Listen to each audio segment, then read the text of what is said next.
নাই। নজর রাখবো দক্ষিণ 24 পরগনার দিকে। দক্ষিণ 24 পরগনার পাথর প্রতিমায় একটি বৈঠককে কেন্দ্র করে তৃণমূল বিধায়ক সমীর কুমার জানাকে ঘিরে বিক্ষোভের ঘটনা সামনে এসেছে। অভিযোগ, বিজেপির প্রাক্তন বিধানসভা প্রার্থী অসিত হালদারকে বৈঠকে আমন্ত্রণ না করায় তার অনুগামীরা বিক্ষোভ দেখান এবং বিজেপির নেতৃত্বের সঙ্গে বচসায় জড়িয়ে পড়েন। পরে বিক্ষোভকারীদের একাংশের সঙ্গে তৃণমূল বিধায়কের উত্তপ্ত বাক্য বিনিময় হয়। সংশ্লিষ্ট পক্ষের প্রতিক্রিয়া এখনো পাওয়া যায়নি। যেমনটা জানা যাচ্ছে, দক্ষিণ 24 পরগনার পাথর প্রতিমায় একটি বৈঠককে কেন্দ্র করে তৃণমূল বিধায়ক সমীর কুমার জানাকে ঘিরে বিক্ষোভের ঘটনা।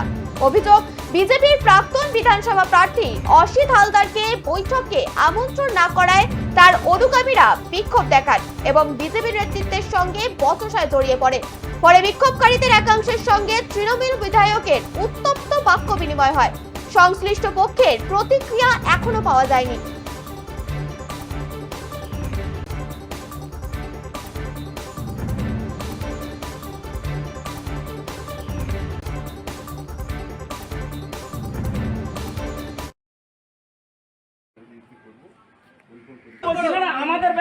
আমি সভাপতি আমাকে আপনার দলের নেতৃত্বরা যে নির্দেশিকা দিয়েছেন যে এরাই এখন থেকে দায়িত্ব পালন করবে।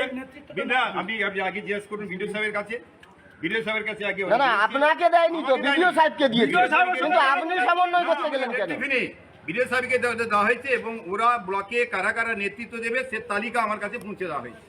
অতএব আমি জানি যে ব্লক থেকে ওনাদের দলের আপনাকে বলছি উইদাউট সিগনেটারি অথরিটি ছাড়া এনি ডকুমেন্টস ভিডিও হোক বা আপনি সমীর জানা অ্যাজ এ বিধায়ক হিসেবে আপনি প্রডিউস করতে পারেন বা তাকে